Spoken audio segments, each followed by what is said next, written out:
the PS4 headsets. And we Hey, live just like that. don't lie. I They just look got like them in a no, seriously, I just got them in a white colorway because I thought it looks nice. no, they do. They look like PS5. Somebody's super Yeah, they happy. do. You can even see, shoes prepared, happy. Nah, but I'm always happy, bro. When am I not happy? When am I not happy? I'm a happy guy. What's Yeah, man. good, guys? What's good, Welcome man? back. Welcome to the show, guys. It's been a minute, hey. So what's up? What's up? What's been happening? What's been happening? Well, we'll leave the honors Crazy to, world. to Guys, I've been suffering. I won't lie. I've been suffering. Football is depressing. I haven't been watching any games. Sorry. So it's one of those that it's like an abusive relationship, guys. You tell yourself you're going to stop, you go, you carry on, you go It's again, and bad, yo. you It's watch the bad, game my again. G. You Like understand? I can't, I And can't, I and can't. and and and, and do you know what I also learned? Because sometimes you sit and you start looking at okay, what's wrong, and you start listening. Okay, my boys told me this, and you start believing. Okay, maybe I was behaving like a coward to Klopp. Like I couldn't see him do any wrong, even though there was times to. The signs are You there, bro. The understand? There signs was are there. time. Mm. Yeah, so that's why I feel like I felt like it was a coward for me because I'm sure if, for example, if it was another team, I would have seen it that they need to buy players. My players have played a lot. You understand? They're exhausted, they're tired, and so on that case. So yeah, man, it was hard to see, but it's a learning curve. That's all I have to say, guys. Yeah, but I feel like my players got burned out. Not buying players is I'm suffering now. Yeah, so hopefully maybe I can focus on Champions League, but even though I don't see myself winning it, because honestly I can't get top four. Chelsea's just too strong now. They took the other spot. You understand? It's City. It is City. It is United. It's Chelsea now. That Look, man. if I have to look at the form, that will get the top four. Yeah, look, so man. for Man I mean, United, Leicester, and Chelsea, I with mean, West Ham and Everton and Tottenham like 5 points off, and you are about 8 points off the top four, the last four position. look. The thing is, my thing is that it's still achievable, but the way you guys are playing, it's the big. I think that's the biggest problem out of everything else. If you guys showed any fighting spirit, but I feel like the guys don't believe it. Do you understand? I mean, they're not fighting for it. They're not. It doesn't look like. I mean, you can't be losing to teams like Fulham. If you are going through a slump and you struggled and you grinded out results against teams like Fulham, that's one thing. Do you understand? But if you're gonna lose to teams like Fulham, like everybody now comes with that spirit that they can beat you. Do you understand? So it's a yeah, that's the problem that you guys are having right now. And I don't know. Obviously, Chelsea have got a new manager, so there's always that new manager um thing that brings hope and spirit and whatnot into the team. And so it's gonna be difficult. I think, and the way Leicester are playing, they on and off. Do you understand? Who's on and So off? I yeah, missed that. Leicester is on and off. So they 1 minute Nah, they Leicester, I good, agree with next you. minute then. You understand? They on and But, off. but, So I but, think I think there still is opportunity for all five teams that are outside of top four. Like all the five teams, there's still opportunity. I mean, you can't really confirm. I mean, we all thought that City were just gonna rampage through everybody, but they also showed during the weekend that they're also human beings. You know, understand? And they can drop points easily and drop a terrible. I mean, I don't think I've ever seen City this ever since the run started. I've never seen them play so like they were so anti like it was terrible to understand. But I think it has to come from the players. The bigger players in your club need to stand up now. The Hendersons, the Sadio Manes, the Salahs, the Gini Wijnaldums. They need to stand up now and say that we can't keep playing like this. Do you understand? We can't keep playing like this. Never mind. Trent, never mind Robo. I mean, I'm talking about like the guys that that you guys need to look to for wins now, and that's the thing. That's my when every time I see Liverpool play, it's like because um the plan A is not working. Do you understand? We all know your plan A. It was deadly last season. It killed everybody, but this season it's not working. You understand? Plan A, where you guys play through Robo and Trent, it's not working. So you need the guys in the middle to step up now. Do you understand? They need to step up. They need to put pressure. They need to push up. It's always unfair for a player to, especially their first season after joining the EPL. It's a very complex league. To expect him to come in and change the entire dynamics of the team. Sometimes it happens, sometimes it doesn't happen. So the onus can't be on Thiago. It can't be on Thiago alone. I feel like the guys in the midfield, they were doing it last season. Whenever your plan A didn't work, those guys would pull through. Do you understand? Gini would be taking shots. They're not taking shots now. Why isn't Gini taking shots? He's a very good shooter of the ball. Henderson would score wonder goals, man. So weird. Like he'd shoot from weird angles and bang them in. So I think the onus is up to them now. They need to honestly step up and start chipping in. I hear what you guys are saying, but I mean, for me, it goes back to again a coach. It's like what you're saying now, Shushi, your last point. I mean, because the attack is not so fluent and not so lucid, it makes it difficult now for those guys to take the shots because those opportunities are not there anymore. The They used to get them because they would get that square pass in from Robo or from TTA, and then the second ball coming back. That's where they'd get those spaces to do the shots. That's not working. Yeah, you're right. Now, nothing really seems to be working. I mean, Klopp failed to adapt, as I did say the last time. But also now my question is this: I mean, those people that were busy saying Mane and Salah are now working against each other. And I want to post this to G because last year we had that incident and we told you that this is going to cause issues between the two. And you said they sorted it out, but it seems like on the pitch that gelling, that sorting out is not really there because all of a sudden individual. So to stop you with regards to that, I don't think they fight. If you look at the games, this season and other seasons, they passing each other. I've never seen Salah try to pass Mane like he did this season, even though the passes are not successful. Even if you can go to the Fulham game, they're trying to pass each other, but something is not clicking, and there is no chemistry in that front three. If you sit and look, they're passing each other more than before. Like I've seen this times where I thought Salah will shoot, then he passes. Then I was asking myself what's happening. You understand? But come back to Shu's point. Shu's, what used to work last season is that if, for example, they used to block the Trent and Robo passes because this they've already started last year. What we used to do well last year, and it was the master of our attacking, is that we used to press teams so up high, win the ball in their first half, and attack immediately from there. And we used to do that a lot. We used to press them like Mane, Salah, Firmino. They would press already the teams. From there, the midfielders will go up and press. Now, you know what's the issue right now? The players cannot press. The midfielders cannot go high and help in pressing because there's no confidence in the back. Most of them are trying to stay behind, trying to defend because now there's no confidence in any of our defense. Now players try to come up, they can't even move forward just in case there is a break. You understand, and a counter-attack break. And so way before you know that okay, Van Dijk is very fast, is there. For example, Gomez is there.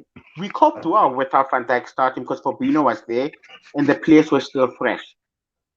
They got injured, and they got our midfield pairing also got injured as well. So because of that, there is no pressing. So we end up attacking one way dimension, where our second attacking, which was the high press, which we used to do so well, we can't implement that anymore because they have to sit back. Now it comes to you as well, Kai, where I feel like Klopp now is to blame for this. Where I feel like already this year he could have at least tried something new. Where at high press not working, cautious was cautious with Robert and Alexandra's not working. You know what? Let me try maybe the passing game, or let me try where I just sit back. I already have pace with Man and Salah. Let me try the counter attack. You understand? Because where sometimes I say, now let me hold, let me give the other team the ball.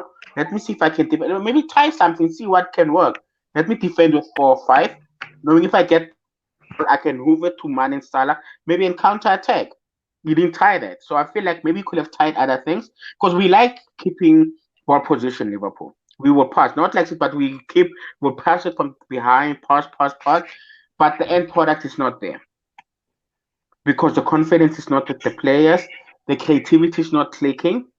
When things are not going right, sometimes you have to go back to the old dirty football where you grind out, where you try to Yeah, exactly. that Exactly. one That's nil, exactly what I'm saying. like Yeah, like, we like But play need. now, dirty. Yeah, play dirty. God, the let me jump confidence in gets there. back. Let me jump in there, G. Let me jump in there. I hear what you're saying. For me, it goes back to coaching. I mean, I look at Liverpool and I'm like, I think Klopp must was just a one-trick pony, really. But it also now messes with his whole philosophy of always playing with three in front. He's always played with three in front. At Dortmund, you had Royce, you had Lewandowski, as well as Mkhitaryan on the left hand side. So he's always played with the three attacking players. It's his football philosophy, and it's for me his biggest downfall with regards to Van Dijk being injured. What you're saying, I agree with that. There was no confidence in the back, but to be quite honest, he had to sacrifice one of the front three and either put in another defensive midfielder at the back, no, actually a defensive midfielder to create that solid five-man team and cut these two boys from attacking. But because he can't change his style of play, it fucked them up. And at the end of the day, those three guys up front without the pressing, as you say, is useless. Those three guys up I agree. front, those three guys up front, without those guys squaring in the balls and two attacking midfielders who I mean, you're not necessarily two attacking, but even if you look at it last year, he always had two sort of defensive midfielders because we've always rated Henderson as not a box to box, but playing defensively with Fabinho, and you've got the one guy who's got sort of a free role there to do whatever he wanted. You literally always had five at the back. But now you lost Van Dijk, you moved Henderson to the back, left that gap in the midfield, and instead you put in Thiago, who's never going to be able to play that defensive role. And at the end, it mess for me, literally. I don't even blame the injuries. I just think Klopp had an off year. Yeah, I think it got him Kaya, off to guard. say Like that, uh, it threw him you know off. what, Kaya? To me, Klopp started well, but when the injuries came and disrupted the structure, he didn't adapt too quickly for my liking. Because He we still can't say it hasn't, was not bro. working. He hasn't. That's what I'm saying. He hasn't. But I'm saying he started well. We were like top of the league. People thought by the time I thought maybe not, me and City would be the two horse race. Started well, beating Chelsea, beating. I was playing well. Now, like you said, the holding midfielders, both of them had to go to defense and become central defenders. Fabinho and Henderson, most of the season had to play as those defenders. And I don't know what is it about those boys that when their captain is not there, they don't feel like running or playing. Because Henderson used to like shout, talk to them. And now since it's also not there, it's gotten worse. There's no leader in that field. Like Ronaldo to me is not even a captain. Like that's my current captain at this moment. To understand, the leadership is gone in the field. There's nobody putting those players into order, like trying to get them motivated again. And guys, I fully agree with you. I feel like Klopp could have adjusted quickly as well on that case. So yes, most of the things this year, he got them all wrong. You understand? And especially second half after December, it just got worse. You know, December and everything, I was winning. I was getting beaten, but I was winning games that I'm supposed to win. Like you were saying, That's the because I was thing. winning them. Yes, and people felt like, okay, Liverpool might not win the league, but they're in the top four. Currently, the form I have is relegation form. If I started this way, I would have been in a relegation battle. You understand? Something is That's not right Arsenal. there. I don't know. I don't know if Klopp is demotivated or still moaning her mom. I don't know. Or the mind truth is not there. It's because his mom died in January. And it seems like everything started going downhill after that. So I don't know if he's not professional enough to put it on the side and start motivating players again. Because coaches that are good motivators, they tend to be emotional and get affected emotionally a lot. But he's paid a lot of millions for him to put a player on the side, guys. I like he can't even use that as an excuse. But I'm just starting to, just to observe that. Okay, what could have been the issue? Trying to get to the root cause of the problem. And it seems like Mane. I don't know if he's running, he's trying, but he cannot shoot. Goals and Mane used to score, he cannot score them now. So I don't know what's happening, guys, in the whole team right there. I That's think why I I feel think like you know what I think is happening in your team. Like just as an outside observation is that these guys are burnt out, man. Like they've been playing high level for the past 3 years. They are burnt out. These guys can't, and now you can't even rest them now because now this is when you need them the most. Do you understand? These guys are burnt out, and I think they took strain even more after some of your key players went under. Now it fell on them. You know, understand? It fell on I them agree. that you guys need to deliver, and then they started trying too hard, stuff that they used to just do naturally. Do you understand? It used to come naturally that Mane would bang these in naturally, but now that he stopped, he misses so much. He's afraid of shooting. Do you understand? He's afraid of taking shots. So he is trying weird passes in the box. Like I don't understand half the passes that he makes. Trying to look for Salah, trying to look for. It's like weird Yeah. stuff. Do you understand that they're doing in the box that's not resulting to goal. So the guys, honestly, they are really burnt out, and I think because of the whole thing that went on with obviously the COVID-19, where players weren't allowed to rest as much as they usually would. And obviously they also were playing all those tournaments last year, where after winning the Champions League. So these guys played a lot of football, guys, and they played very, very well. And I think the burn started happening after the Atletico match where you guys lost in the Champions League last season. I think that's when it started to happen. You could see that, you know what I mean? As much as they were still high from, we on a mad run, man. We're gonna win the league because it was very pretty obvious that time that they're going to win the league. And it just from then the consistency slipped. Do you understand? They just stopped being very consistent. And you can see them, brother. These guys are tired. They burned out. Plan A is not working. Klopp is going through things emotionally. Allison is going through things emotionally. Everybody's afraid of to get because like people are just getting injured left, right, and center. So you just never like and I'm never when teams are settled. going through when teams are going through a bad spell, man, you just never know which team you're gonna get. Sometimes you get like when teams going through a bad spell, they'll win 2 games and lose another two. Do you understand? With Liverpool, you know that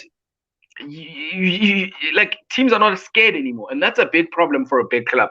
Because as a Man United fan, I know it. I know it for a fact. Once the teams below you are not scared anymore, they will come at you. And once they come at you, they usually catch you off guard because you're not expecting that. And that's what teams are doing. Teams are going to Anfield. They first 5 minutes they attack with everything that they have, score one, and then they'll sit back the other 90. That's exactly what Fulham did. Bro. They went in full on attack first 5 minutes, knocked in a goal, and then they sat back for the other 85 and hoped to catch No, you no, on a no. break. Fulham attacked me for the first 45 minutes. Like they were Yeah, playing it brilliant was a football. full Like on it was a like like full like on like like attack, like bro. like like like like that Nico Williams boy doesn't have brains for shit. Sorry to say this, but he has no brain for shit. This little boy, Nico Williams. They were attacking his side non-stop. Like the moment I saw that, I was like, fuck it, they're going to concede. And knowing now that I cannot score, like I don't know if before I even tweeted this that the previous Liverpool I'll be 1-0 down, I'll relax. I know I'll come back and win the game. When I was winning the league, I was doing that. And right now, if you look at the scoreline, besides City, I've been losing these games 1-0, 1-0, 1-0. And it's annoying because it's games where if my front three were firing, at least I would have drew them or won them. Guys, the last goal that was scored at Anfield this year was a penalty. Besides the penalty, I last scored an outfield goal in December. At In Anfield, December. guys, that's the biggest issue for me It's right disturbing. No, it's Like, it's honestly very disturbing, bro. It's now. very But very now, Do you know if I but was now, losing games, if I was losing games 3-2, I'll be okay. I'm like, okay, I'm scoring, but my defense is leaking. Like the old Liverpool 2016-17, where we like 4-0 teams come back 4-3, or I'll be 2-0 down, come back 2-2-3. Then I know, okay, my attack is going, it's just defense. Right now, even defense, they working because I've been scored only one goal. But now the front three that I need them, that I depended on for the past 3 years, where I argue believe they were like one of the top three best in the world in the past 3 years. last That front last three. season I think for me personally they were the best attacking trio. Like I know people will always bring Bayern into it, but Bayern always relied on Lewandowski for goals. At Liverpool last season, you just know one of those three would score. It didn't matter who. Everybody in their fantasy, every single person in their fantasy league had two of those guys.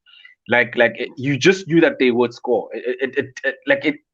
You would never doubt for a second. I remember you guys were losing 2-0 to Newcastle or something last season. 2-0 to Newcastle. First half. And everybody was going crazy. It was like, I told them like it doesn't matter. Come halftime, it was 2-2. Do you understand? Come end of the game, it was 4-2. Because those guys would score goals. Like it didn't matter whatever problems you'd have at the back, those guys would guarantee you goals. But it's not happening this season. And that one I've got what? a So question there. I've got a question. It's more towards Klopp. I mean, I think Shush tweeted this the other day. About last year, everybody was comparing Klopp to Saf and making him. I mean, even taking him higher than nobody Arsene compares Wenger. these guys to. And my question is, my question do is, not use don't use the stupid fans who will tweet stupid things and say all Liverpool fans. Real football fans never said this. no, they did. It's You like guys me were saying. using it's like me using what Trey said. United for Trey. It's like me man, using I was Trey's words and honestly, saying that's what everybody's saying. bro, I was Guys, trolling. It's sometimes it happens on Twitter. I was trolling. I know. No, So no, your last question? year. What's your question? The reason why there was no trolling. I was actually telling the truth. Last year we had these conversations. TTA was the best right back in the history of football. Greatest assist, more than Gavi, more than whoever. All of that nonsense from Liverpool fans. So it is. They were the greatest team ever. I mean, the first team to not the first great team to not defend their league title, but they were so-called like team of the century. All of that bullshit. And we told them like, since you can't be jumping up and down over just winning the league, and we were told Champions League. Now I'm shocked sitting here listening to G talking about I'm not gonna make the top four when you're only like 10 points out from number 3. You also now have no confidence in the Champions League. I think it should be a lesson to guys. Just relax. No, guys, no, Kaya. Don't be up there. Everyone's a legend. Yeah, Van Dijk's better than Maldini. What crap was that? Yeah, but that was. But Kaya, like I said, you're using Liverpool fans like Trey. I don't know if you know United Trey. Shush knows them. There are those I fans know that it. will exaggerate things. You understand? And right, I would like Trey to is at the one time man. last year, Liverpool was the whole bandwagon talking guys. nonsense. You But defending them Liverpool last also. year, Hey, you don't watch EPA. Kaya, you don't but watch Liverpool was EPL. the Kaya, best you don't team watch last EPL. season. You just comment. That's you last year. But Telling Kaya, me how great but EPA Kaya, but Kaya, right now, Liverpool was the best team last year, and it was a fact. We are on a high roll, and Yeah, but you see, you didn't say the like you best team last understand, year. You are telling us it's the best team ever to play I never football. said ever, Kaya. Pull up. That's You how can you pull guys up were all built the up. short quantities. Like ever Like to Kaya, play come on, football. Wow. Kaya. That's why I say you wanna push a narrative that is not there. But Everybody Liverpool, knows it's honestly, there, bro. but honestly speaking, Liverpool was running high, and our players were there. And guys went on from their best. Even like Shoes was saying now, to him, my top three was the best last season.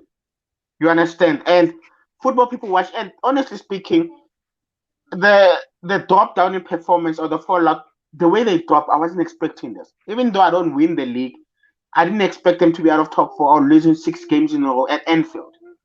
Nobody could have predicted that. You understand? So there's G, something like G, Shu said. I think burnout got there. I don't think it's a matter of ability. It's a matter of burnout. Where this is where now a big squad like you guys were preaching all along, which now I fully agree would have came in handy. Where now instead of playing my front three every time, I can give them 2 weeks break just to burn out, to rejuvenate and not burn them out. You understand? Where good, like look at Chelsea squad yesterday. Like they've got this amazing squad where Jorginho can play three games, 3 weeks can pass without Jorginho playing, for example, or they can afford not to play Giroud for the next 3 weeks. And Giroud is quality. Also because they've got a big squad to rotate. and Now Lampard still managed to screw things up. you understand? And guys, I So fully G, agree. let me ask you a quick one. Two questions quickly. One, I think she could also button on these ones. Number one, Anfield. Forget the 6 losses in a row and whatever, but are we seeing the value of the 12th man at Anfield last year? Hell As yeah. opposed, I think now these boys wouldn't have been as terrible if they were sitting in front of those warm beer drinking guzzlers from Liverpool. But now it's like that thing is not there; it's totally gone. What was the effect of that? But also taking into mind, guys, every team is not playing with their own fans behind them. And then secondly, the last question is then this, G. In your opinion, I know for you, it's very important winning the league last year. First time ever since you've supported the team. Still haven't had the trophy run and you lost the league. Does that now take away from the greatness? Does it take away from the greatness of last year's Liverpool? Like, do you think 20 years from now, are we gonna say, but that Klopp Liverpool team? Because I mean, there was nothing sustained. You talk about Cristiano at Madrid, you think 3 in a row. You talk about Gavi, Iniesta. You're talking about dominance for a very long period of time. You talk about Bayern Munich, it's dominance. You talk about Juventus, it's dominance. And then you guys had on paper, on the field, the best team last year, but because of what happened this year, is that like a all lost? Those are my two Okay. questions. Okay. Let me just answer the first one. Honestly speaking, 12 men Liverpool really missed it. Liverpool thrive to the crowd. That's why European nights are there. You understand? So I believe if the fans were there, I might have not lost all the games that I might be there. I think some of them would have been cheered up, for me not hearing the song Salah. It would have motivated them to get there. Now, some teams, fans not being there, it's a blessing for them. Because some teams, maybe they were under pressure, not having fans boo them, allow them to play into form. Remember now, this is where you can look at it both ways. You understand? So, us at the high, we needed a fence. Some teams, because they were struggling and getting their form, not having form fence in the ground, allowed the players to be relaxed, to play. Like nobody's shouting at them, telling them you are shit, you are crap. Most those English fans can get rowdy. Yeah. It might have worked for them. That's what I'm saying. So, and then answering your second question, Kaya, to Liverpool fans, this Liverpool team will always be there. We'll always talk about it. First of all, to Liverpool fans, because Klopp this club team did remarkable things in the past 3 years. I'm not going to sit like it. They could have easily won two Champions League in a row if they didn't meet the Real Madrid at their peak.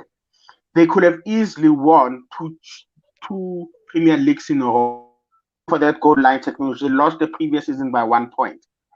I'm just saying, if things could have turned out well for both, and you could have already had two Premier Leagues, two Champions Leagues now.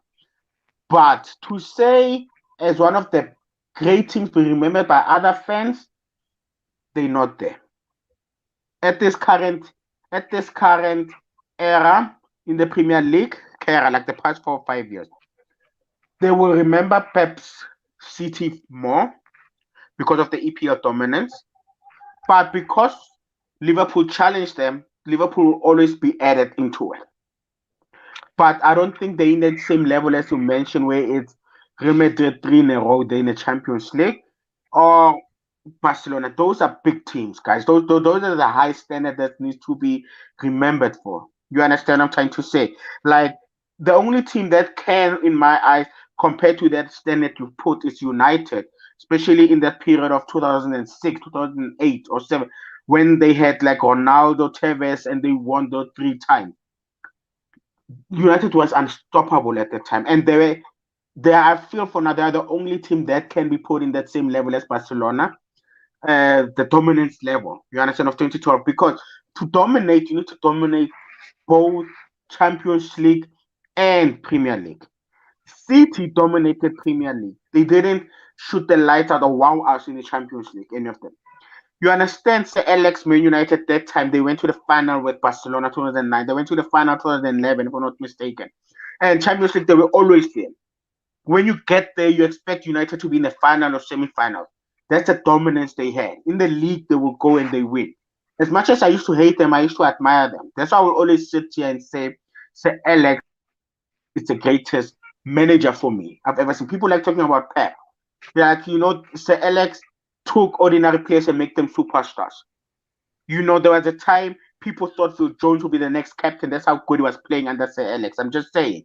Like there were times where there was a time Darren Fletcher and Carrick were in the same level as best midfielders because that's how good they were at the time. You understand? So to me, even the legends, the Falls and all of them, if you have to compare them to certain skills of other teams, they're not as skillful as them. But in that Alex team, they were so great and playing so well that they are legends now. They respected. That's why I say Alex will always be awesome. Because to me, a great coach is who takes an average player and makes them a superstar. You understand? To me, I'm not Okay, saying cool. that Let me give my 2 cents on the 2 questions, and then we can move on. I mean, we've been giving Chiefs grief for a while now. Firstly, the first question, definitely, I think 12 men would have helped Liverpool. Why? Come on, guys. Everybody's seen the atmosphere at Anfield. When they've got fans there. I feel sometimes players would drop their head, and especially from a fatigue point of view, the noise from the fans can give you that extra boost that you need. You understand? And sometimes you feel like Liverpool would take their foot off the gas, and start passing the ball sideways.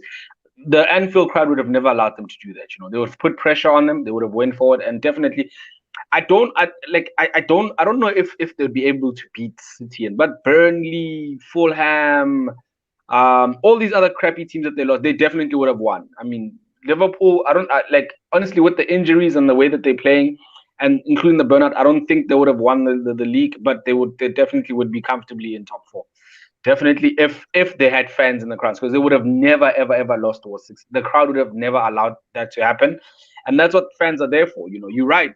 He's right to a certain extent that there's some teams that, because there's no fans, they're allowed to move on. Like Chelsea, for one. Chelsea they're playing anti-football, right? Like it's the most boring, the most weirdest football, but it's getting them results because no fans are on the S to say. Because if you look at Reece James play, he keeps running backwards. I don't know why he does that. They literally go on a counter, stop, and pass the ball back. Do you understand? And then they'd win games like 1-0 because that's what they're doing now. They're winning 1-0, 2, because they literally they play with 5. Everybody's a defender there right now. You understand? Catch them on the break, score, and then defend. if the crowd were there, they wouldn't allow them to play that way. So it would have affected them negatively. Do you understand? If the crowd was there, it would have affected them negatively. They would have panicked and lost some of the games that they were actually able to win because nobody is there to. Because if you actually look at Chelsea play and you actually look at the tweets from the fans, they actually outraged off the time, like, go forward, what are you doing? Do you understand? And that's exactly what's happening. So you're right. It's a plus for some teams, it's a negative for some teams. You understand? And then with the second question, personally, this is just me personally. Personally, I feel that last year's Liverpool, like they actually the last two seasons, not just last year, the last season and the season before that, I feel like they should be remembered. I don't know about greatest whatever, but I think as part of the greatest Liverpool team that we've seen in the past 40, 30 years, these guys should be up there, man. Like what they did, the way they did it, man. It was beautiful to watch. Like I think G just said it about my team. I'm gonna say it about yours. I hated you guys, but I admired it. You know, the way they just rampaged through everybody. It didn't matter if you were Klopp's City $1 trillion squad. They didn't care. Do you understand? They went out there and they took ordinary players, and that's another thing that I marveled from this Liverpool side. They didn't go buy all the best players in the world. They took players that a lot of teams overlooked. We all saw the potentials of Van Dijks, of Sadio Mane, Firmino, Mohamed. We all saw it, but nobody was willing to, bet on them and invest in them and build a team and expect that team to win the Champions League and win the league in return the next year.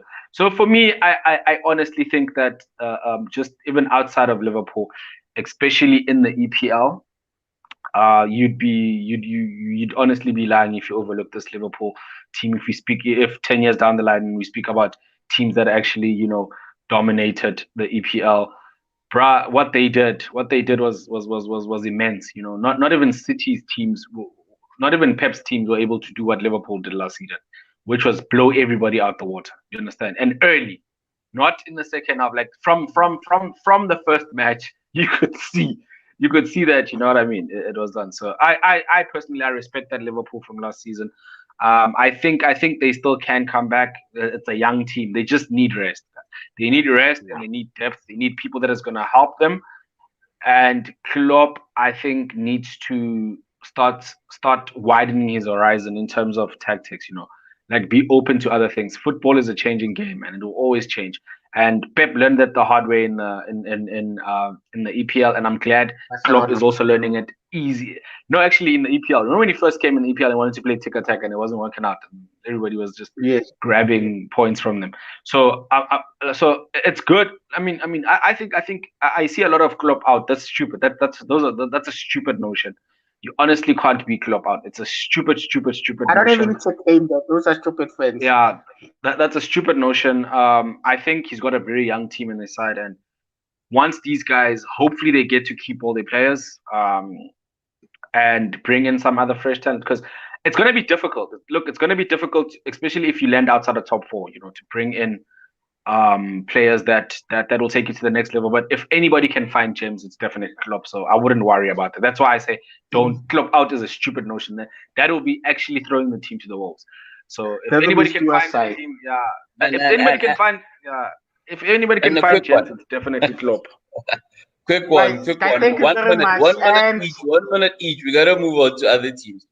Based on just what you said, just based on what you said, no, there's a very important question. I just like you guys. 1 minute, especially you. Liverpool make two scenarios. Liverpool make the top four. First question, they'll be able to attract players.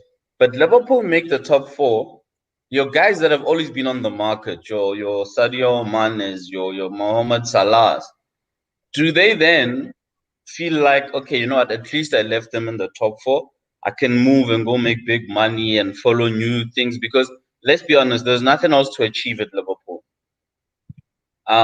You're definitely not going to get the big money at Liverpool. So they've done it. They haven't left the team in a lurch.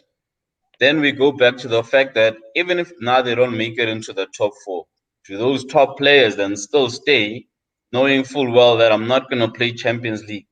This affects my Ballon d'Or aspirations. This affects my career. This affects sponsors, and all of that stuff. 1 minute. To answer your question is simple. If any other season, I'll be worried that my players will be going. Right now, the only team that can afford them at this moment with the prices is PSG. Real Madrid, you planning to buy Mbappe. You also financially you're not there. Barcelona, they're struggling. I don't sell to City or United. You understand? So Oh, you're stealing? if they go, which team will come? Will come? I don't sell to City or United. Yeah. So He's like, I'm and "Run, that's asking enough. him. Like, He was wearing the armband of Man City, bro. no, I'm Raheem just Sterling." saying, like I'm saying, for the first time, I feel like mostly teams will leave maybe Liverpool or United and try to go to Real Madrid or Barcelona. Other. Even now, I'm sure Pep for the first time feels like Pogba is safe. Nobody will come for him because nobody has the money at this moment. That's what the pandemic has done. I Those guys, feel safe those that bastards from nobody. Juventus are offering us Rabiot. Are they crazy? You understand? Nobody has the funds to come for any of our big players. So to answer you, even if they want to go, Liverpool has a long signed them recent new contract. They will put heavy asking prices there. Is anybody willing to pay 120 million for Salah or 130 million for Mane? I'm just saying, even if those are the Mane, prices, yes. Mane but who will, definitely. but who will pay it? Yeah, listen, you're right. You're right. I think your players are safe right now, but then again, it also beckons the questions that do you want players that don't want to be there? That's also another question. You understand? Do you want players that don't want to be there? Like Klopp said, man, if players don't want to be there because he's not in a Champions League because he doesn't want them, and I fully agree with him. I 100% agree with Klopp that don't don't have players that are there for glory. Do you understand? I mean, he made this team. He built these. He made these boys. All of them. I don't care about who says every single one of them. Klopp made them who they are today. Do you understand? And if they don't want to be there with him at the tough times, as much as he backed them when nobody else did, nobody backed Robo, nobody backed Trent Alexander, nobody backed goddamn Henderson and Salah and Mane and Van Dijk and nobody backed them. Nobody gave a damn about them. Do you understand? And he did. He put their faith in him, and he's protected those boys with everything. And the biggest problem that Liverpool have right now is not buying players, is because every person in the world, every player in the world knew that if you're gonna go sign Liverpool, you're gonna have to compete with Klopp's favorite kids, and those are Klopp's favorite kids. Do you understand? Your Mane, your Salah, even Werner. Like, a lot of attacking players. Werner was like, okay, I'm not like if you're not willing to you're gonna make me a bench player. I'm not a bench player, but he's like, yeah, but I'm better than But Firmino. now, But he's like, Firmino is my player. Do you understand? So for now, me, I think let me throw a spanner in there, Shush. You can start off. You're saying nobody's gonna buy, blah blah blah. But now my question is, Liverpool is a selling team. We know that. They're selling team without Used COVID, to, without the pandemic, without used without to. the pandemic, without nothing. They're a selling team. And now you've got the pandemic. They also short on cash. The club owners are not even like the sheikhs. They don't care. They're looking at the bottom line at the end of the day.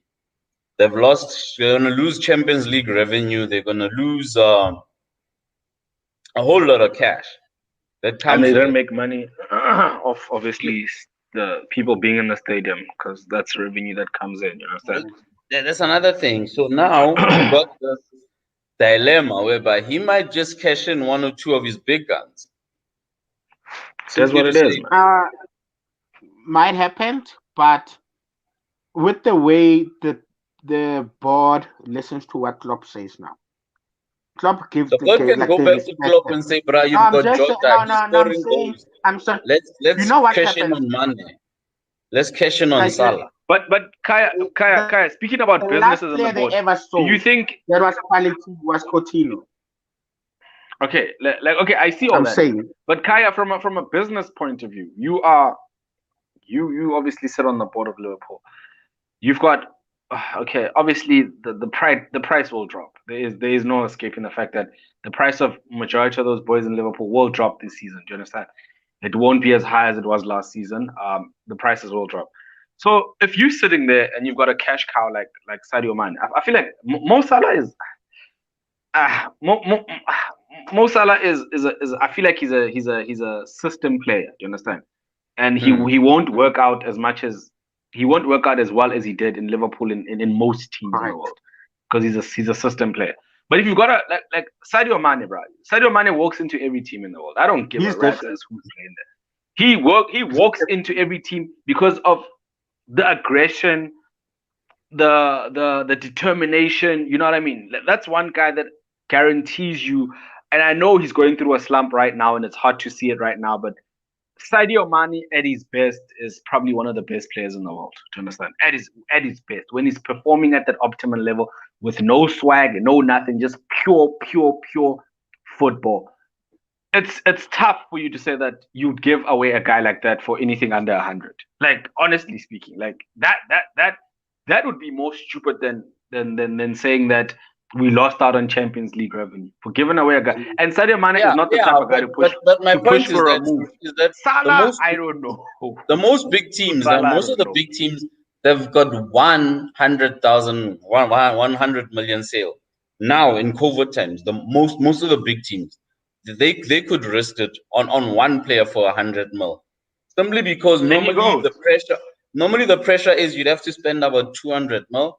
But I think on one good player, because it's in the long run, he's available. He's 28, 29. So he's available for 100K.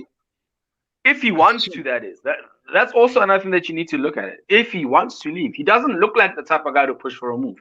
If I'm being dead honest with you, he doesn't look like that guy. He doesn't look like the guy. There's a high chance of that's when you need Raiola. Yeah, if his agent was Raiola, they'd be worried. But it's not. You understand? And Salah, I don't know. Salah, I'm still putting my head in the hat that Salah will leave if they don't make top 4. That I can guarantee. If they make top 4, different conversation. But if they don't, Mohamed Salah will leave Liverpool. I agree with you. That is my So let's set it up. Man U is on a hot run of form. Not really. Playing some nice football. Hey, bruh, these things are in perspective. These things are in perspective. Don't tell me about next day. Let's talk from Moyes. No. This is a good run of form. They played an awesome game. We were in a good run of form, a vein of form, especially December, Jan, that sustained us, because we are literally living off that now. So and obviously everybody else not being as consistent as City, we're living off that now.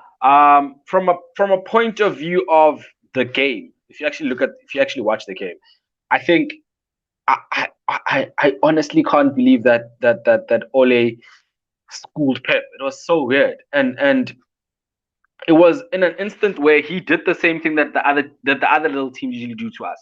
Man United first 15 minutes went after City, and City were not expecting it.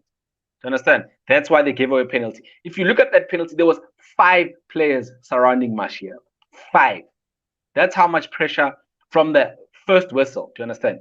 First whistle, these guys went straight up. They didn't go backwards, sideways. They won the ball and went straight after City. Penalty. That's when it becomes tricky in the EPL. If somebody scores a goal in the first minute in the EPL, you are forced to go equalize. And if you're a team like City, everybody expects you to score.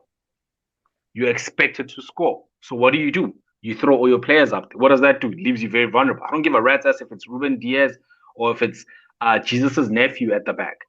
If you've got players with pace like Martial, Rashford, Daniel James, you are vulnerable. Do you understand? It's vulnerable. And the fact that Fred and Scott McTominay actually kept Gundogan and Kevin De Bruyne quiet, I think still gives Pep nightmares to this point. How the hell did those boys keep those two quiet, bro? Simple. Put pressure on them. These guys have been allowed to play freely. They've been allowed to play whatever the hell football they want. And if you actually look at Liverpool versus Man City, you could actually see Henderson's and Fabinho's absence in the middle, because those two guys were allowed to play freely. If you put Henderson in there and you put Fabinho in there to close those two down, and I hope every coach in the EPL was watching it. If you close those two down, that entire team becomes now, because Mahrez is a solo player. He plays for himself. I don't care who says what. He's a brilliant player, but he plays for himself. He doesn't play for the team. He plays for himself. He wants to do fancy stuff in the box. Blah blah blah. Gabriel Jesus is a senseless kid, and Raheem Sterling just can't shake off Wan Bissaka. I don't know what the hell's going on there. Like he just can't. He just can't play against the guy. Probably hates him. So that every team should see. Close those two down. If Gundogan performs and Kevin De Bruyne doesn't perform, chances are City are winning that game, and vice versa. But if they both kept quiet, nothing happens in that team. Not a damn thing. That's why I'm saying that City, if the rest of Europe was watching, City are not winning the Champions League. I don't care who says what. If Kimmich, if you take Joshua Kimmich and you say to him, sit on Kevin De Bruyne, do you think Kevin De Bruyne is gonna shake off Joshua Kimmich? Hell no, never. You take Casemiro and you say, sit on. You know how aggressive Casemiro is. You say to him, Casemiro, you've got one job today. Shut down Kevin De Bruyne. I don't care about everything. Shut him down. Close that boy down. Do you understand? And then you have Valverde and say to him, you distract Gundogan. That team can't do anything. Not a damn thing. We were not seeing. We hardly ever saw Scott McTominay and Fred when United had the ball. You only saw them when United didn't have the ball, and they were closing those two down. Simple tactics. Simple tactics. Those were simple tactics, bro. Schoolboy things. And you know what, Sush, I fully agree with you. And another thing that City lacks. City doesn't have pace, guys. Correct me if I'm wrong. Sterling is the only fast player. Do they really have pace? I'm saying pace like Rashford pace, Martial, Greenwood counter pace. They used to have Sane. He's gone. You understand? Sane used to be that X factor where if you close the midfielder down, then we will get that ball cut in and he will shoot. You understand? That's why I used to hate the player. And it was the biggest mistake, let him go. Sane, it used to be Sterling this side, Sane that side. For 40 million. You understand? It used to be Sane this side, Sterling that side. And guys, those players used to be fast. Meaning, if they stop the midfield, at least they will try to attack via the wings, wing back. There isn't that attack anymore. And so I agree with you. If Liverpool had those Fabinho and Henderson there, City wouldn't have a free flow. Foden wouldn't have that they used to have there. They would have been shut down. So I agree with you. And in the Champions League, teams got good midfielders. They're not like EPL. They've got good midfielders and good holding midfielders in Europe that will stop that City team. That's why I agree with you. I think it depends. I think it depends. I think I hear what you're saying. It's true. You're gonna need to have a double pivot midfield to stop those guys. But also it's about stopping them from even playing before they get to those two guys. And the risk with that, when it works out, it looks like what it looked out over the weekend. But when it doesn't, when you try and press them, you run the risk of them putting 5-6 behind you. So it's one of those. It's like it's a catch-22. It's the only way to beat City, but also if you don't do it to the team, risky. It is. They punish if you don't get it right. If you don't get it right, they will punish. Organized press, guys. You can't just get one player pressing on his own. Like because it has to be a team press. You know, when a team attacks, they need to attack and press as a unit. They need to know that if I close space down, and I said, even with the press, even with the team press, we've all watched it. Even with the team press, 7 out of the presses might stop a team from, but out of the 3 in the 10, there's going to be the ones where they're going to get past the first 2 players. And the problem with City is that they've got the quality that once they've passed those first 2 that were pressing, they could literally destroy you. And not that they're fast, but their passing play, the play on the football is so fast that normal build-up is like a counter because they just fucking move the ball that fast. So answer I'm saying is that you literally have to play a press 100% every single time against a team like City. And I also think because of that, and I think the timing needs to be spot on correct. Like you can't afford slip ups, and if you do slip up, your attacking midfielders should also be willing to help. Do you understand? Nobody can sleep when City has the ball. That's the biggest thing out of it. Nobody is safe. Do you understand? Everybody needs to be closing Never. down space, having your man, bruh. Like they are so good at passing the ball, and it's always been Pep's game. Do you understand? It's always been Pep's game. He's a genius at it. Do you understand? He taught these boys to the T that move the ball so fast, as Kai said. Move it so fast, it kind of looks like a counter attack, and the time they're just passing the ball around. That's how And fast they yeah, go. And yeah, they're just passing the ball around. It looks like a counter attack. You like, what happened? How did they get there? You know what I mean? When did that happen? But then at the same time, I feel like he's also a victim to circumstance that if plan A sometimes doesn't work out, he doesn't have a plan B. Do you understand? And it all boils down to what G said. They don't really have counter-attacking footballers. The first match against Man United became not because they didn't have any counter-attacking footballers. Do you understand? They didn't. So it was we'll hold the ball and pass it around our field. And United also, they return the favor and guys like, we also do it when we have the ball. But United will obviously try counters there and then because they've got pacey players. With Sane in that team, you always had that threat that if it's not working out on the left, on the right it'll work out. Like I said, Mahrez is a brilliant player, but it's either he gives you a good performance or he gives you a bad performance. There's never a in the middle. Do you understand? And Shaw pocketed him. And like how you can't tell me as Mahrez Shaw outruns you. Like Mahrez, bro. but I've got Rashford a came question. all the I've way. got a question that Rashford came. that Wait, for you. before you call that question. Rashford came all the way from his 18 to chase him back and take the ball from him. He's not fast. He's not a fast. He's not fast. He's honestly not quick. He's a dribbler. He's skillful, but he's not quick. So Yeah, that's what I want to ask you about Mahrez. Is that for me? I think that boy at I want to say giving him for like you see his challenge for me is that he plays for Man City, whereby they don't believe you must do your own trickery and create the space. They kind of like believe, Beto, we must pass into the space so that the space counts. And so they don't give him those dummy runs where he can act like he's passing, cut inside, shoot. He's a superstar. Get star, man.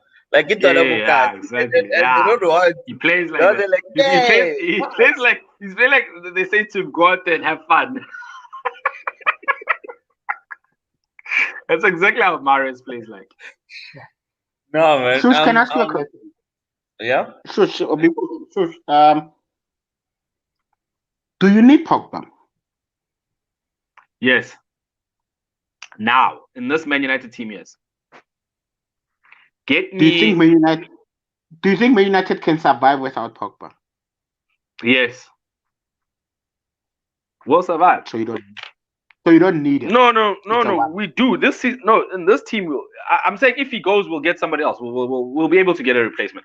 But for me, in this current team, we do because a lot of you can't have the creativity falling on one person. Do you understand? And if you look at the all the games that we've struggled ever since Pogba's in have you realized that ever since Pogba's been injured, we've only won one game, only one, and that was against City.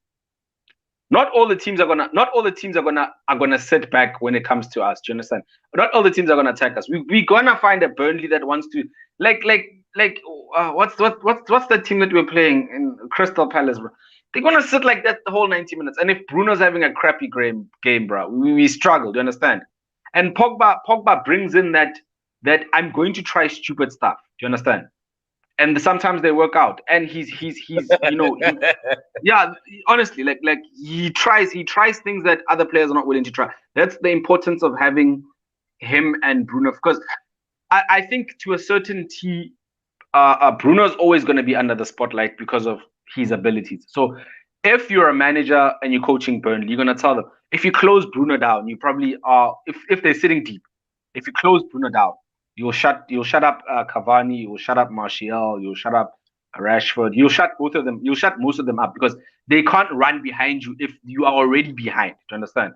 So if you've got a guy like Pogba, he will take a shot out of the 18. Do you understand? He'll try dribble past two people.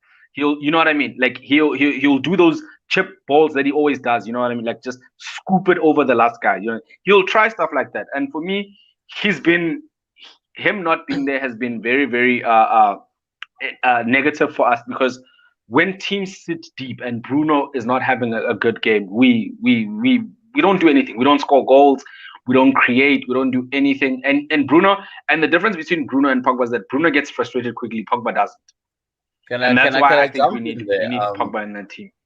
I think also you need Pogba for Bruno, and you need Bruno Yes, for Pogba. for Pogba. Um, Yes, Bruno carried the team a lot of the times when Pogba was not there late last year. Yeah, he was man of the match, the penalties and whatever. But Man U were not as fluid as they are now. He literally had to carry the whole team on his shoulders, and it was easy to frustrate Man United. You shut down Bruno, you've shut down Man United. Now you've got a big name player, very skillful. He'll do the. You're busy shutting down Bruno. Pogba has a field game. You go shut him down. You open up for Bruno. They're not the complement of a Gattuso and a Pirlo, but it's more like how a Bastian Schweinsteiger with a Muller. It's like they don't do the same thing. Like they work yeah. independent of each other, but in the Three system they're roles, bro. Three dependent roles, on and each this, other. yeah, on each other to You actually know. succeed. Because if attention is off me, my man, Mhm. if attention is on my man's, I get the freedom, and if the attention is on me, my man's gets the freedom. So it makes it difficult, to actually shut United down in all avenues, especially with teams that sit deep. That's where we struggle the most. You understand?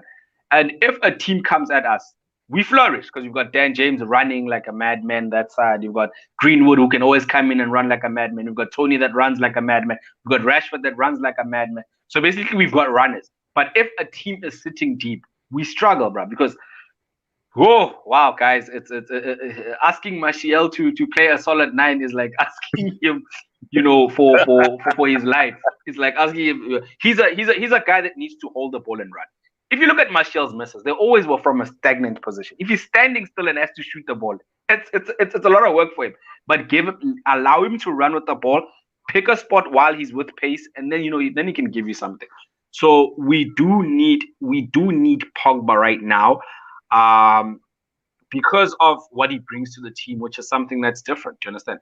Bruno is a And is a is a is a is he's a Bruno doesn't really do a lot of long passes. He more like 1-2 1-2. Let's do, you know what I mean? Let's be clever. 1-2 yeah, 1-2. Pogba looks. Pogba's that guy that raises his heads up and finds Martial. Pogba's the guy that and raises it and finds and Rashford. also what it does, if you've watched it, Pogba in the team allows Bruno to play like a number 10 and not a 6. Yes, he And doesn't have to because he come back plays, a lot. yeah, because he's playing with a number 10, he gets the chance to do those 1-2s, that Portuguese football, that quick pass, run through with a bit of skill. And what that does is that it forces people to be wary of him, opens up spaces for Rashford and your Martials. And I mean, Yes. you got Cavani in the middle to just make sure the centre backs He don't bangs go it in, bro. anywhere. Yeah. And now the whole team plays better. And I swear, you remove one of those two cogs in the team, the runs you've been seeing from you guys cutting in from the wings, they go away because there's no space. The There's no midfield is not space. stretched. Like the midfield can just focus on the one guy. We put two on Bruno, the rest we can cover the spaces. Now they literally have to be wary of, I think for the first time, six attackers when you're playing against Man United. You're not worried about one or two guys. You're literally worried about six attackers. It's your guys cutting in from the inside. You've got Cavani. Then you've got these two irritant midfielders who've got the ball most of the time. So it probably would be suicide because I failed to see. Maybe I haven't watched enough football this year, but I've failed to see a player who'd be able to play that kind of role. No, That I that's also, yeah, I think that's my biggest thing, bro.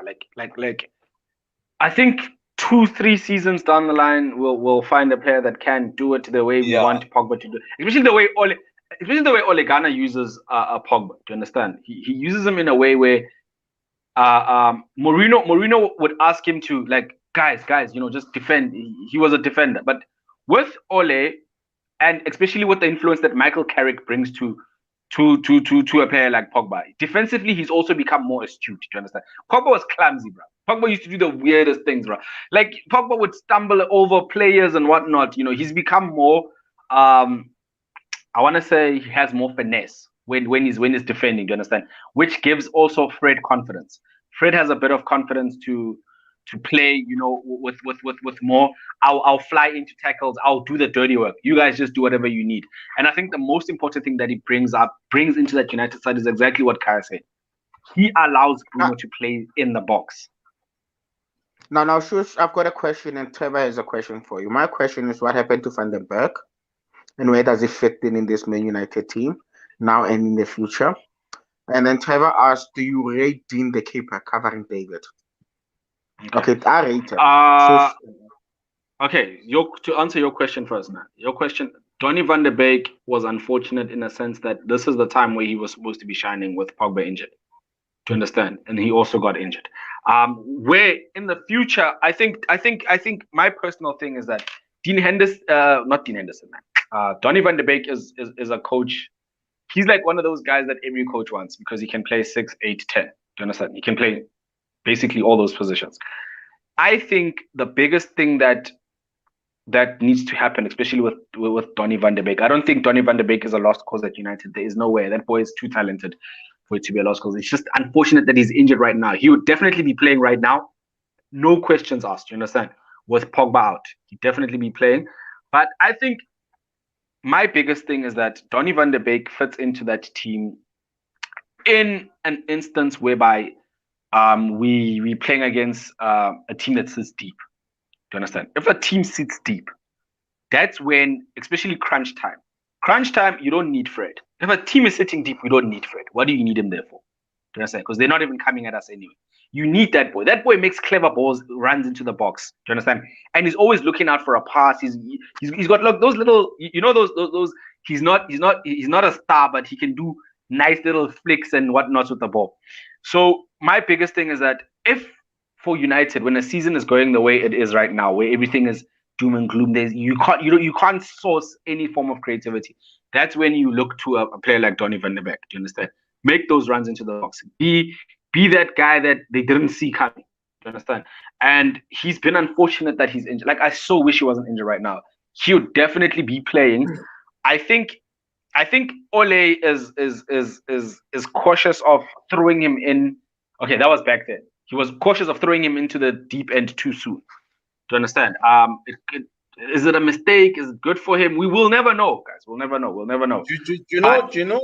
For me, I think I blame Ole for Donny because, and I'm actually surprised Ole can't use him like that because I think, like you said, point number one, you're right. The tough games where United are not making headway and you are the 1-0 down, there's 15 minutes left. What's the point of still having a defensive midfielder? Rather lose 2-0 or we'll win 2-1 because you brought in a player who could. You're losing anyway, yeah. And create a little bit of spark. So that's the one thing, and that's why I think you should have been a very big player in the team because you guys have had a lot of those games whereby he was doing the typical Zidane substitution, like for like, take out an attacking player for an attacking player. And for me, Donny was that. And then secondly, he was a good cover for Bruno or Pogba, either one of the two, because he plays both those things. So he was a good cover for that. And also should have been used, I like to say, the Nicky Butt role, whereby he's there in the team. Like he's there in the team. When he's injured, you don't know what he does there, but he does something. Nicky Butt. But he's important. And when he comes, very important, right? Kind of like Fletcher. Remember Fletcher?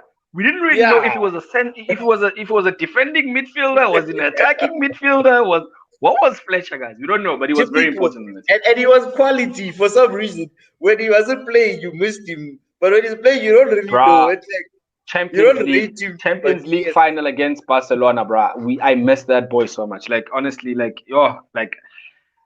people didn't understand why I said we're gonna miss Fletcher.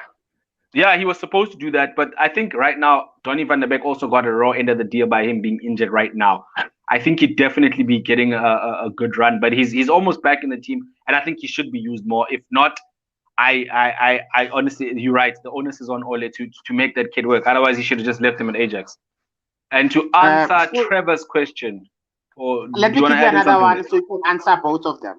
He asked both, so you can answer both. Shush, as a Man U fan, why did Moyes fail dismally with Man United and yet improved West Ham, in your opinion? You can answer both. I think Moyes felt just because he was going in behind Sir Alex Ferguson. There is no other reason. I think the players and the system of the team, and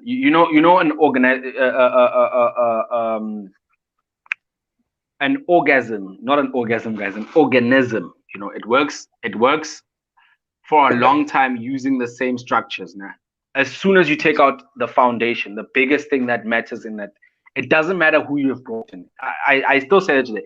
It wouldn't have mattered even if you had brought in prime Jose Mourinho. Fact is, it was a big loss for the team and mentally for some of the players. You understand, and the whole system of United of getting the way same thing that I say was going to happen to Liverpool if they let Klopp go. Some of these players thrive the way they do because of the manager that they have. Do you understand? And Moyes was thrown in, and Moyes is not a guy that's going to attract Ronaldo back from. He's not the type of guy. Ronaldo won't trust Moyes. Do you understand? And some of the big players in the world, they won't. That's why a lot of the players left with. Do you understand? So Moyes failed dismally because he was tasked. The task was too big for him, and surviving and keeping Everton in top 8 and keeping Man United winning leagues is two different things. Shush, let me ask you something. Let me answer. Wait. Let me answer Trevor's last question before we forget. Dean Henderson. Yes, Dean Dean. Henderson. Do I rate him? Let me just open it up here. How do you rate Dean the keeper covering for De Gea? Listen, man, I've always loved the boy. It's never been a secret. I think he's done a great job. He is the next keeper, so it's not really about rating him or not rating him. It's about him getting as much game time as he possibly can. Because at some point, if it's not next season, it's the season after that, he will definitely be United's number one. I love him. I think Dean excels in places where De Gea doesn't, and De Gea excels in places like Dean is aggressive. De Gea is too passive for my liking, especially when. Have you noticed how when they take corners against us with De Gea, everybody crowds the keeper, but with Dean Henderson they don't do that because they know he's going to come for it. De Gea doesn't go for it. I don't know why. Sangoma said he must spray something there on the line and stay there. I honestly don't know why. He doesn't come for balls. You understand? So Dean gives you that confidence in him, and Dean is a good shot stopper, like physically, like he you know what I mean. De Gea is also an excellent shot stopper, but then De Gea gives you that experience that Dean will obviously get before time. And guys, it was supposed to happen. De Gea can't be the best forever. Like it was supposed. Like I don't understand why everybody's so weirded out. It's like, oh, guys, it was supposed to happen. Players will regress over time firstly because of age, secondly because because of the game changes. Hand-eye coordination. I always say it's got nothing to do with that. History has shown us if a big player wants to leave a team, sometimes just cash in on the guy and stop being slave. Because I mean, no. If you actually If you actually think about it, I know where you're going. And then he just lost. Wait. I know where you're going with this. If you actually think about it, that year De Gea was bloody invincible. That's the year that when he didn't go to Madrid. That year, remember that Arsenal fans would know him that year. Well, what he did to Arsenal that year, he was actually magnificent. Do you understand? He was magnificent, and De Gea never wanted to leave Man United. De Gea was like, if Real Madrid want me, I'm okay with it. But if Man United want me to stay, I am also okay with it. Do you understand? De Gea's never ever pushed for a move. Do you understand? Obviously, you guys wanted him to go because you guys have got that stupid thing that you do in Spain where you have two good goalkeepers. One is in Champions League. You would have ruined it. So I'm glad De Gea didn't go. You guys would have ruined it because you got this one keeper's in Champions League, the other's in the league. What rubbish is that? Imagine Alisson agreeing to such nonsense. Wait. That's exactly why he went to Liverpool first chance he got. Okay, now new question. Both you guys can answer this one.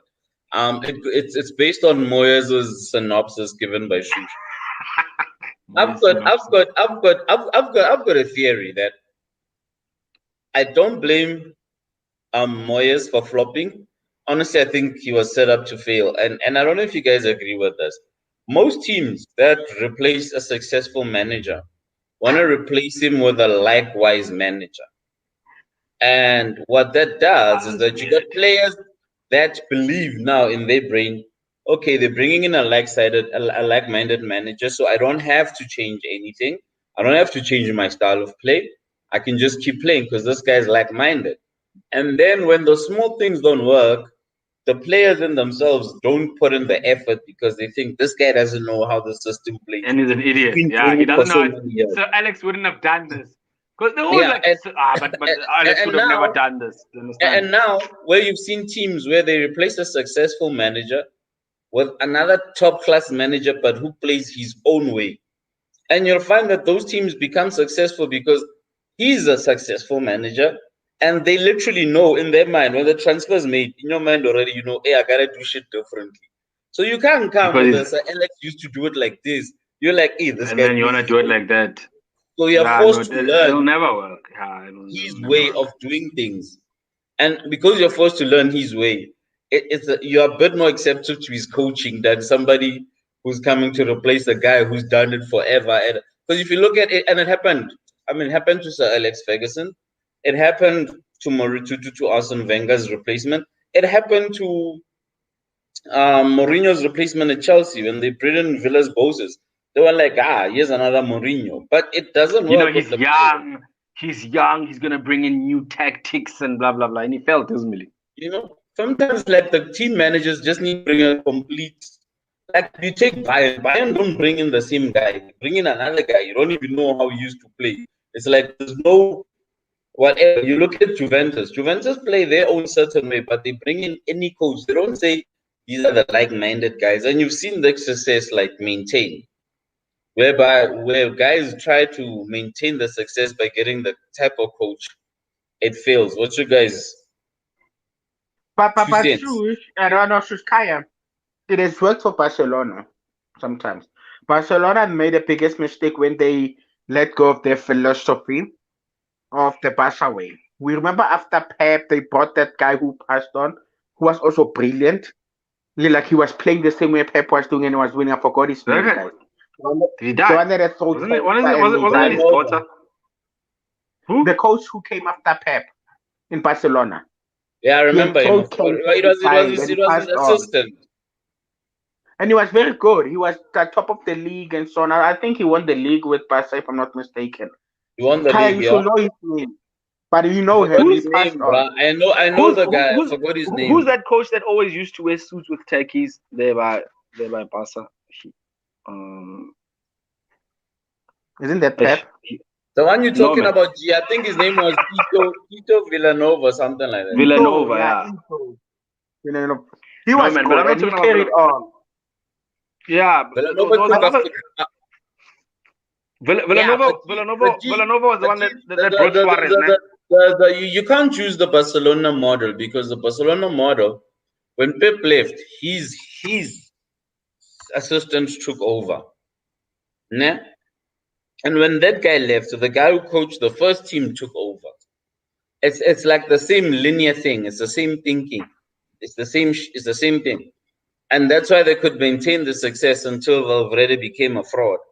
And then they went to go get Valverde it. was a Then they went fraud, to go bro. get a Dutch But fraud. there was a bigger fraud that couldn't even crack it in the EPL. There's another coach that Barcelona had. He also used to play for Barca because I think what's his name? I forgot his name. Xavier. The guy who Can left Trevor Madrid Google to for go us, play maybe? for Barcelona. Yeah, I used to play for Barcelona. The guy that his daughter passed away and then he moved, and then he went to America to go He's the search guy for who's him. wait, wasn't it? Isn't it the guy who's coaching the Spanish league right now? I'm not sure, but he was he It's was he, him. he was he was actually he was actually very good. That coach, he was good. But then, like you say, man, you're right. You can't. They need to stop. They need to stop replacing apples with apples. Sometimes you need to honestly bring in an orange. You need to bring in because if a team, especially if that's why a lot of teams are afraid of this whole let's have one coach for a long period of time. Because when they look at the fates of Arsenal and Man United for having one coach for as soon as that coach left, everything went to the dogs. I mean, Arsene Wenger wasn't. Okay, granted, he couldn't win the Champions League for Arsenal, but Arsenal were magnificent. Arsene Wenger, they were not a banter club that they are right now.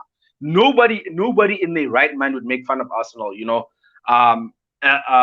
The way like the way they are right now. They were not a banter club under Arsene Wenger. Do you understand? And it's difficult for a club. It's difficult for clubs, man, because once you've got one coach that's that good, thing is that would you want to replace him? No. Keep him for too long. He comes in. I think the best thing is that once you've got a coach on that level, he needs to groom his successor. Bring him into the club for 2, 3 seasons, and he must groom his own success if you want like that. But if you're gonna take somebody else that you think is gonna, he won't, because as soon as things go wrong, the entire team loses faith in him. It's like, yeah, but Klopp would have never said that. You understand? It's your fault. Because when we were with Klopp, this worked. Why isn't it working with you? Then it started looking like you're the problem as a coach. Then you get axed, bro. So, as you know, my coach, that the one major I admired the most, I mentioned him today. He stayed long. I have no issue with staying long in the coach. The longer you stay, the more respect you can work with your board. The more players come and they respect you. Whatever you say, they will do, no matter how big of a superstar you are. The longer you are there, the players find you there and they respect you. And it's hard for them to try to, and it's hard for them to try to fire you out, get you out. Like Chelsea players know that if they need to get you out, they will play bad and you get fired. That will have never happened under Fergie. You understand? Under Fergie, that will never happen. That would have You never don't play happened, bad. bro. You know Fergie will kick you out. And that's what's really developing now in Liverpool. They know that right now, Klopp is getting, I'm not saying, but he's getting to a point where players that come in next, they know that we can't get him out because he's proven himself. I'm not saying he's there yet. He's going through a test now. That's why I always believe in a coach staying longer. But you mentioned a point which is very important. That is what Arsenal didn't do, and that's what Man United didn't do. I believe a coach that's longer, they need to train their assessor, the person that comes after them, to balance it out. You understand? They could have, to me, the biggest Man United issue is that you change the football director and you change the coach. Everything changed At the at a same go. time, bro. At the Oh, that same was time, you could have at the at least same kept time. the football Bloody director. You Glazers, understand? bro. Bloody You Glazers, bro. understand? Bloody So Glazers. now it's the same thing as Liverpool changing Klopp and Michael Edwards. The structure of the team falls. You understand? That's the guy, No, Luis Enrique. no. Oh, he was good as well. He won the Champions League with them. Yeah, he was. He won. He was very good with Barcelona. He's the guy that wears suits and sneakers. Isn't the one that had that ridiculous front three of Neymar, Suarez, and Yes. He had Messi? Neymar, Suarez, and Messi. Yes, that's the guy. That's He the had guy a that used to give ridiculous Barca. front three. He's the guy that used to give Real Madrid sleepless nights. Bro, this guy gave us sleepless nights because first he was our player, and then he left to the rivals, and when he got there, he hated our I guts. mean, Then he bro, became coach and kicked our ass. when Yes, people in Spain, or like Guys, players guys, in guys, Spain guys, don't guys, care, guys, bro. guys, When players in let me Spain don't answer care, bro. Trevor's question. Let me answer Trevor's questions before I forget. Trevor, first of all, the poem at Enfield, I don't know when it's ending. I'll say Arsenal better catch in, but you know Arsenal is that type of player that teams come back to form with. So they might miss out on the promo. So I don't know anything. But then the second question, Klopp answered today, and he made a valid point, which I'm hoping, and I would like to believe they asked him that. Is it a possibility that you can take the German team? And he said, guys, but end of in the summer I will not be available. I've got a contract that I signed, and I've got 3 years. How do I put this word? I've adhered to my contract in Mainz. I've adhered to my contract in BVB till the end, and I will do the same at Liverpool. So, Trevor, to answer that, I was worried in the morning when I first saw the news, but after the press conference, I feel a little bit more confident that he will stay because his track record of honoring, that's the word I was looking for, honoring his contract is there. but You understand? I think, let's be honest. I mean, this guy is German. Germans, the biggest thing in Germans is not winning the Champions League like in England. It's literally winning the World Cup. Everybody wants a World Cup win. And I mean, Klopp offered that as a dangling carrot, and him turning it down, and they take either the guy who does this Bayern Munich. He literally knows that that guy is gonna have that hot seat till for the next 10 years, maybe 12 years. And how old is Klopp now? It's not the same as coaching another team. This is his national team. Germans are probably the most proudest motherfuckers in the world. So clearly, it I wouldn't bank on him never breaking a contract before for him to say to turn down that job, That- because it's a That's once why in I a said. lifetime. That's why I said. I never said he will not. I said after the press conference, I'm little less worried because Bro, of you his can't track exactly record. say with So, you guys but, at but, but, number but, but, eight, but remember, Jet, guys, I'm guys, leaving everything in next year. football, He can't really guys, say that. everything in football we're not sure. You guys would burn his Everything in house. football we never sure. Kaya, everything in You football we guys never still sure. think you guys still think what's that kid now at Barcelona? You still call that guy a traitor. Imagine Klopp saying in the press conference, it's my mother country, and you guys are eight. Yes, you'd write him out of the Liverpool history books. Bro, these guys, these I guys will. still hate Coutinho, bro. They still hate Coutinho once they go They to still Barca. hate him Imagine what now. they'll do. But guys, you know what, Coutinho came. Coutinho was our best player at the time. We were building. They You hate understand? And Suarez he came less with, than they and, hate and Coutinho. honestly, he came with this stories, injuries, back injuries, and so on. Guys, Klopp gave us one of the best moments ever. Like it's He so funny. deserves whatever he wants Like to he's do. like, He you deserves can't what say he's that you guys different to hate that Coutinho. kid for going to Barcelona. Hey, They no hated that. question. Bro, when they won the Champions League, bro, it was all about Coutinho. Poor Coutinho, bro. Dude. Plus he got clapped. He got clapped 3-0 there. So, If I was so, Coutinho, so, if I was Coutinho, I would have said, bro, I don't want to go to Enfield. Coutinho should have said, man. He should have told that guy, like, me, I don't want to go to Enfield. it was Find me bad. 20 tower. Find me 20 tower. I'm not going to Enfield. If you guys go lose, So- they go lose on your own. So, Trevor, with the guys to promo, I don't think it will stop anytime soon. But I can't wait for Arsenal to come because Arsenal has that bad luck of breaking teams' voodoos or getting teams back to form. You understand? Like Liverpool can get to form. The Arsenal, isn't the Arsenal game away? Isn't it the Arsenal game away for you guys? Is it at Isn't home? it at home? Oh, did I play Hey, them home and I beat them last season? You already played them home and you clapped them as per normal. Oh, okay. Oh, so they came at the wrong time. Oh, Trevor, I don't know. I'm hoping The promo you is stop. at Anfield, bro. The promo is at Anfield. It's not away. Ask Tottenham. Tottenham got their ass handed. Oh, Tottenham came in with that. This Liverpool team you wanna be. They clapped them. They clapped them 4-1. So the promo is at Anfield, Trevor. Unfortunately. So yeah, I don't, guys. I don't know, Trevor. I don't know. Maybe you missed the first part at Liverpool. I don't think they'll. It's bad. It's bad. So yeah, I don't know when the promo is ending. It's depressing, But like I don't know. I was tweeting somebody there. I was saying, Trev, don't worry, bro. Liverpool. The promo's going on. The promo's going on a tour, bro. Don't worry. I'm Fana. I rather lose to Burnley than Arsenal. You can't lose to Arsenal, bro. No, Me too. No. I can't lose By to the way, Arsenal. guys, talking about Arsenal, I mean, is there ever an inconsistent 11 like Arsenal? Guys, I've got a soft spot for Arsenal, but leave Arsenal alone. Arsenal are the epitome of what a banter club is supposed to be. Like, clubs go through things, and then they'll get bantered for that time and whatnot. Arsenal from January to December, they're getting bantered because they're epitome of what they banter. And the thing with Arsenal is that everything is strange from Arsenal. From the management, I'm not talking about the coach. I'm talking about the guys that run the show.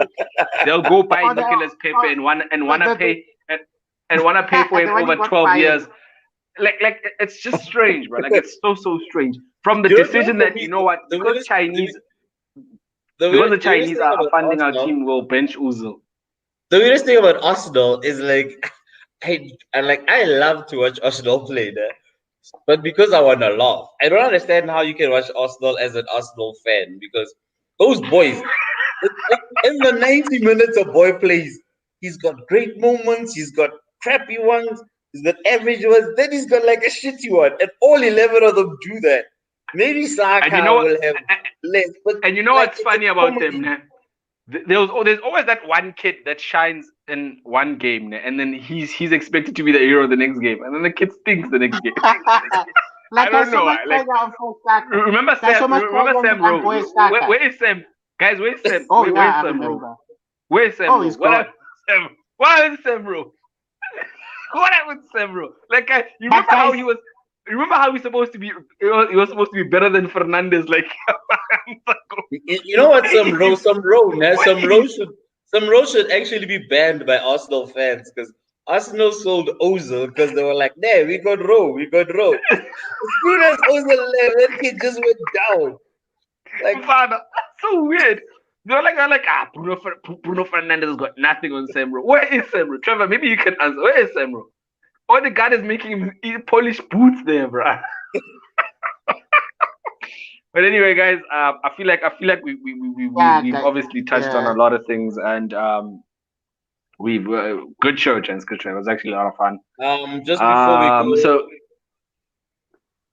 let's hit some predictions. It's Champions League tonight. I who's Just playing? say who's going through. I know Man City is playing. No, Man really, City is No, not I'm in lying. Champions League. I'm Man lying. City It's is not playing Man City. Southampton tomorrow. I'm sorry. No, it's not Man City. Juventus is playing Porto, And BVP. and then we've And got Borussia is BVB playing. playing Sevilla. So let me give you the synopsis. And then tomorrow we've got PSG, Barcelona, obvious. That's the Then big we've got one. That's the big Liverpool, one. Leipzig. So we start with Juventus and Porto. Porto's got a 2-1 aggregate score. This game is in Juventus. Juventus got one away goal. Who's going through? Can I say something? Juve. You're not If Ronaldo justifying, doesn't just pitch up, say it. if Ronaldo doesn't pitch up, Porto's going through. Don't form. I've been Ronaldo following is Porto. Ronaldo. If Ronaldo Ronaldo is gonna doesn't pitch pitch up. up, Ronaldo And is that's gonna what I'm pitch up, saying. and they're If he gonna go doesn't through. pitch up, Okay, Dortmund, Sevilla. I'm putting my money on Porto. Man, let's not justify. We're just shooting from the hip. Yeah, Porto. Dortmund versus Sevilla. The aggregate score is 3-2. Dortmund's got 3 away Dortmund. goals. Dortmund. BVP. Dortmund all the They're way. on form. They're scoring goals, so they're going through. So Dortmund. Next. Okay. PSG 4 away goals, 4-1 aggregate score. Hosting Barcelona tomorrow. It's curtains, bro. You know what? Like, that's a tricky one. That's a tricky one because Barcelona they've got a history of coming back now, but I don't think they will. I don't think they have what it takes. So I'm gonna go with PSG. They'll win by Liverpool are gonna go because Red Bull don't have the capacity to score and not concede. So their biggest problem is keeping a clean sheet. So guys, let's go back. I think the one we should spend just the last 34 or whatever minute on it for the show. PSG Barcelona tomorrow. It's 4-1. Barcelona's playing crap, but they've been having some great games where they score a whole lot of goals and then have some average ones. But I think they've been winning for the past couple of games. And we got PSG, guys. They're like the perennial chokers. And PSG have actually been bad, hey. Since that win, they've actually not been that good. They haven't been that good, PSG. They've actually been average, losing. They've actually been very average. Yeah, so I mean Listen, man, my thing is, hey, guys, I know. 4. I don't see Barca coming back. I'm sorry. I see the score ending up 4-3. I think Barca will win the game 2-1 tomorrow, but they're not going through. And one last question: so you're AC Milan. Me? Why would I say AC? No, AC Milan has got too many players injured. AC Milan's got too many players injured. Zlatan, there's a whole list of them. So, me. So you got a chance. Guys, championship review next week again. Yeah, sure. Why not? 10 days implies Tuesday. Let's have our meetings on Tuesday so we can talk about the previous weekend and include Champions League. And have enough time to invite people. So if you do it every Tuesday and then I'll invite some people to jump on. Correct. So let's be consistent. Kaya, please be consistent. Every Tuesday, we have a date now. So we don't ask each other anymore. Every Tuesday, guys. Every Tuesday, we don't write. So you make that link, we join. And guys, whoever is not there, make the link. As long as there's 2 people, you join. The other will join. Then we'll just invite more people. So Kaya, Yeah, even if you're not we should have like make a the big link, ass panel. We should have a big ass panel and just talk nonsense. I'll invite people next week. Yeah, no I'll stress. try it. Peace out, gents. Thanks, that's guys. from us, I need guys. to go. It was a nice show. Thanks, Trevor. Thanks, Mpo. Enjoy, guys. Yeah, I think this is how you do it. Cheers.